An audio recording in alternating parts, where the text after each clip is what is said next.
इरफान सलीम साहब क्या कहते हैं, पहले वो जरा सुन लें ताकि उनका पॉइंट ऑफ व्यू। बिस्मिल्लाहिर्रहमानिर्रहीम। पाकिस्तान तहरीक इंसाफ के कारकुन, जैसा कि आप सबके इल्म में है कि इस वक्त खैबर पख्तूनख्वा के सेनेट इलेक्शन में जो खेल खेला जा रहा है, हम उसके खिलाफ खड़े हैं। हम उस इलेक्शन के खिलाफ जो गठजोड़ है, जो स्टैब्लिशमेंट के हिमायत याफ्ता लोगों को सेनेट में लाने के लिए जो गठजोड़ किया गया है, हम उस गठजोड़ के खिलाफ भरपूर तरीके से खड़े हैं। हम किसी सूरत भी पीछे नहीं हटेंगे। अगर मैं हूं या खुरम ज़िशान है या वकास औरकज़ई है या इरशाद हुसैन साहब है या आयशा बानो मैडम है, हम इस गंदे निजाम के खिलाफ खैबर पख्तूनख्वा की असेंबली जो अवाम के और इमरान खान के वोटों से इमरान खान के नाम पे बनी है, किसी सूरत भी हम उसके ऊपर ये धब्बा नहीं लगने देंगे। मैं तहरीक इंसाफ पेशावर के कारकुनों को, पूरे खैबर पख्तूनख्वा के कारकुनों को, पूरी पाकिस्तान की तहरीक इंसाफ को बताना चाहता हूँ कि किसी सूरत भी इमरान खान के नजरिए के ऊपर, इमरान खान के विजन के ऊपर, इमरान खान के नाम पे बनी हुई खैबर पख्तूनख्वा असेंबली के ऊपर किसी सूरत भी हम ये धब्बा नहीं लगने देंगे। वो लोग जिन्होंने 26वीं आईनी तरमीम में हिमायत की है, जिनकी वजह से ये 26वीं आईनी तरमीम आज लागू की गई है, जिनकी वजह से एस्टैब्लिशमेंट इस वक्त अनअनाउंस माशाल्लाह नाफिज किया हुआ है, इंसानी हुकूक की शदीद तरीन खिलाफवर्जियां हो रही है, हमारे सूबे में ड्रोन हमले हो रहे हैं, मिलिट्री ऑपरेशन हो रहे हैं, इन तमाम तर के खिलाफ वो पार्टियां जो इस तमाम तर सूरत हाल की और पिछले 4 सालों से इस रिजीम चेंज के ऑपरेशन के बाद उन्होंने जो किरदार अदा किया है, किसी सूरत भी हम तहरीक इंसाफ को और खैबर पख्तूनख्वा की असेंबली को उनके सामने झुकने नहीं देंगे। मेरी दरखास्त है खैबर पख्तूनख्वा असेंबली के मेंबरान से कि आप सिर्फ और सिर्फ इमरान खान के नाम से आप जो है वो मुंतखब हुए, मेरी आपकी या किसी और की कोई हैसियत नहीं है। आपको इमरान खान के नजरिए के ऊपर किसी सूरत की सौदा करने हम नहीं देंगे। हम इस निजाम के खिलाफ खड़े हैं और जब तक हमें ताकत है, इमरान खान के नाम के साथ, इमरान खान के झंडे के साथ, इमरान खान के नजरिए के साथ खैबर पख्तूनख्वा की असेंबली खड़ी है और खड़ी रहेगी इंशाअल्लाह। शुक्रिया। तो ये एक जानदार किस्म का यही खुरम ज़िशान साहब ने कहा है और यही उनके साथ अरशाद साहब हैं। तो ये दस्तबरदार होने से इनकारी हैं। और अब दोनों सूरतें हो सकती हैं कि एक रिस्क लिया जा सकता है, पाकिस्तान तहरीक इंसाफ रिस्क ले गंडापुर एंड कंपनी और रिस्क ले, और उसमें अगर नंबर्स गेम देखा जाए तो ये इरफान सलीम साहब भी सेनेटर मुंतखब हो सकते हैं और खुर्रम ज़िशान भी हो सकते हैं, और यहाँ तक कि मिनॉरिटी का भी आपको जो मिनॉरिटी मेंबर है वो आपका हो सकता है, क्योंकि आपकी बड़े वसी पैमाने पे एक 2/3 अक्सरियत वहाँ पे आपको हासिल है। तो उसमें भी आपको कोई खतरा नहीं होना चाहिए, कोई खतरा किसी किस्म का है नहीं, और वो भी आप निकाल सकते हैं। तो अगर पीटीआई जो है वो मैनेज करे चीज़ों को, तो सीटें बहरहाल वहाँ से निकल सकती हैं। 6 के बजाय जो है सीटें 8 भी निकल सकती हैं और 9 भी निकल सकती हैं, और 8 सीटें तो कंफर्म है निकल सकती हैं। तो लेकिन चूंकि वो आपस में उनका एक चल रहा है, और नून लीग के साथ, ये यूआई के साथ, पीपल्स पार्टी के साथ और बाकी जमातों के साथ, तो देखते हैं कि इसमें क्या मामला है। और मिर्ज़ा अफरीदी साहब को सपोर्ट किया जा रहा है, तो आज इसका फैसला हो जाएगा और कल तक आपको सारी चीज़ें क्लियर हो जाएंगी।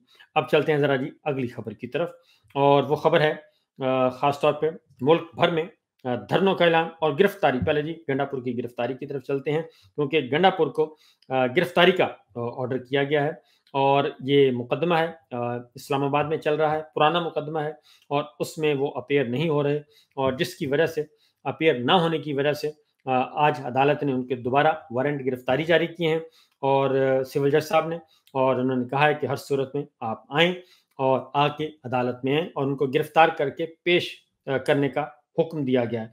ये पुराना ऑर्डर मौजूद है जी, और ये फ्रेश ऑर्डर नहीं है, एक दफ़ा फिर हुआ है। पहले भी गिरफ्तारी के अहकामात आ चुके हैं, और अब फिर उनके खिलाफ गिरफ्तारी के अहकामात आए हैं, और ये एक प्रेशर टैक्टिक्स भी हैं, और प्रेशर टैक्टिक्स भी चल रहे हैं, और गंडापुर जो है उसमें अपीयर भी नहीं हो रहे, और ज़ाहिर उनको टास्क दिया गया है कि जनाब आप ये काम करें।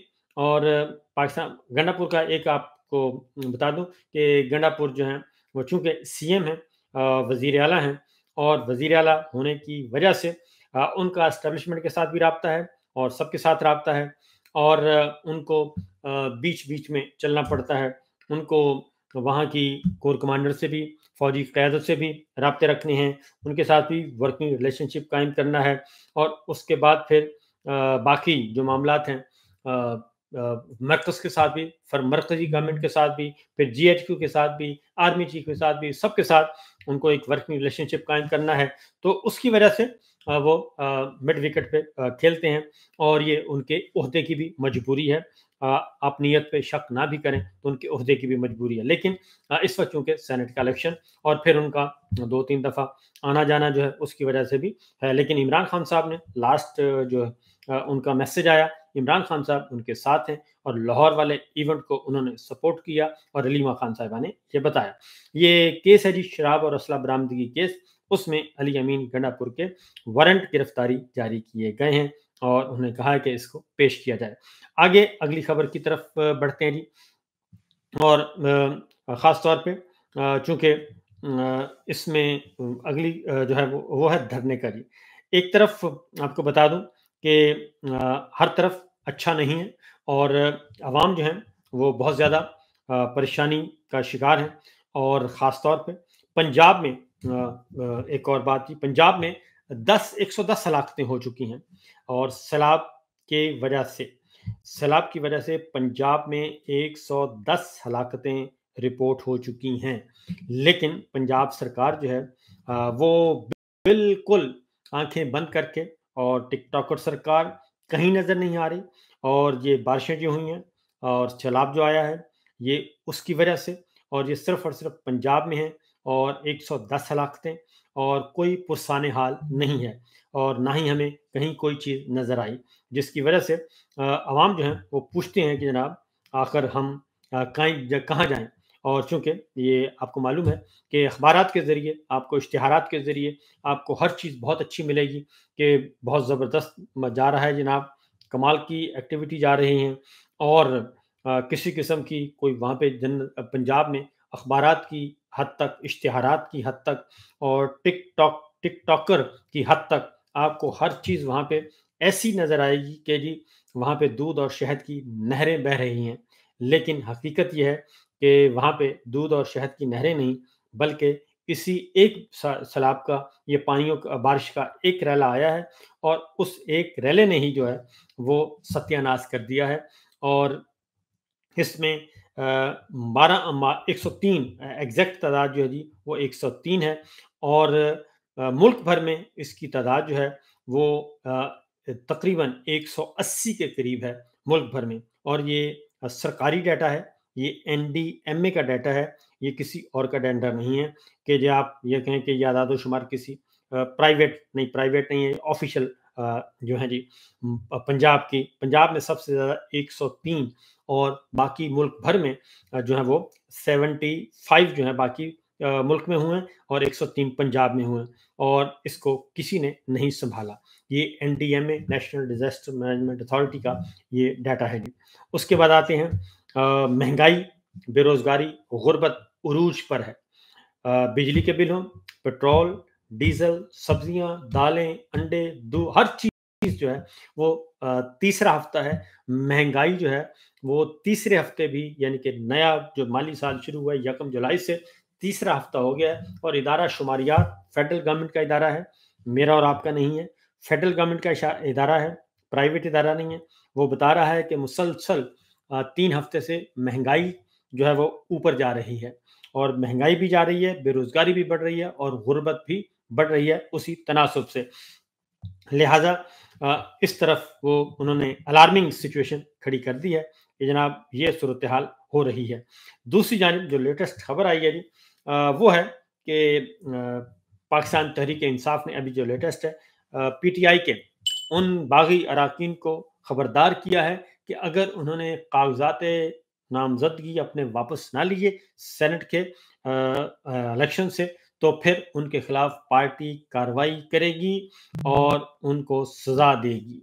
तो देखते हैं कि कौन कितने पानी में है और किस तरफ लेके जाते हैं सारी की सारी सूरत-ए-हाल को। तो बहरहाल अगली खबर की तरफ हम बढ़ते हैं जी और अगली खबर है ख़ास तौर पे वो है जी धरने के बारे में। एक और खबर भी आप ले लें क्योंकि मोहसिन नकवी साहब जो हैं उनकी वज़ारत भी इस वक़्त आ चुकी है ज़द में और उसके बारे में भी पहली खबर और वो भी सरकार से जुड़े हुए जो प्रो एस्टेब्लिशमेंट और प्रो गवर्नमेंट जर्नलिस्ट हैं उन्होंने दी है और उन्होंने कहा है कि वज़ारत वज़ारत दाखिला में वज़ारत दाखिला में जूते, बर्फ, जुराबों की खरीदारी में अरबों रुपए की माली बेज़ाब्तियाँ, और ये फेडरल मिनिस्ट्री है। फेडरल मिनिस्ट्री मोहसिन नकवी साहब की वज़ारत, और उसमें अरबों रुपए की खरीदारियाँ की गई हैं। और इसकी तफ़सीलात मैं इंशाल्लाह अगले व्लॉग में आपके साथ अर्ज़ करूँगा, क्योंकि हमारा जो गुफ्तगू है लंबी हो रही है। तो पहले ले लेते हैं मुल्क भर में धरनों का ऐलान, इस पे आते हैं। और पाकिस्तान तहरीक इंसाफ ने तो 5 अगस्त से उनका जो है वो पीक होगा, 5 अगस्त की तारीख रखी हुई है। वो तो अपने तौर पे ऐलान कर रहे हैं, तैयारियां अभी तक। लेकिन दूसरी जानिब जमात इस्लामी ने मुल्क भर में धरनों का ऐलान कर दिया है, और ये धरने होंगे। उन्होंने कहा है कि जी बिजली, गैस, पेट्रोलियम की कीमतों में इजाफा, और महंगाई में इजाफा, बेरोजगारी में इजाफा, और लॉ एंड ऑर्डर की सिचुएशन, इन सारी सूरत हाल पे जमात इस्लामी, हाफिज नईमुर रहमान अमीर जमात इस्लामी ने पूरे मुल्क में धरनों का ऐलान कर दिया है। और इस एक बात बता दूं कि कराची में जमात इस्लामी कर रही है, मुसलसल एहतजाज कर रही है। और अब वो कराची से बाहर, क्योंकि कराची में परसों 72 मुकामात पे एहतजाज किया गया, और अब जमात इस्लामी बाहर आ रही है और मुल्क भर में उन्होंने धरनों का ऐलान कर दिया है। और आहिस्ता आहिस्ता ये सारी चीज़ें जो अगर देखते हैं कि अब जमात इस्लामी जो है वो पाकिस्तान तहरीक इंसाफ और जमात इस्लामी आपस में एहतजाज की हद तक इकट्ठे हो पाते हैं या नहीं होते, ये आने वाले दिनों में फैसला होगा। क्योंकि जब तक मिलकर ये फैसला नहीं किया जाएगा, उस वक्त तक फ़ायदा जो है वो नहीं पहुंचेगा। और आज शटर डाउन था, पहिया जाम था, कराची और लाहौर चैम्बर ने अनाउंस किया। और उसमें बाकी जो हैं सियालकोट, रावलपिंडी के जो छोटे गुजरांवाला, ये जो चैम्बर्स हैं, इन्होंने सपोर्ट नहीं किया, जिसकी वजह से ये फिर अगेन डिवाइड एंड रूल वाला हुकूमत ने ताजरों को डिवाइड किया। लेकिन 2 बड़े चैम्बर्स लाहौर और कराची, इन्होंने अपनी एहतजाज की कॉल वापस नहीं ली थी। तो आज शटर डाउन और पहिया जाम उन्होंने उनकी हुआ, और मुल्क भर में जुज़वी तौर पे वो कामयाब भी रहा। दूसरी जानिब जनाब एक और वो है यूटिलिटी स्टोर्स जो हैं वो बंद किए जाने करने का ऐलान कर दिया गया है 31 जुलाई से।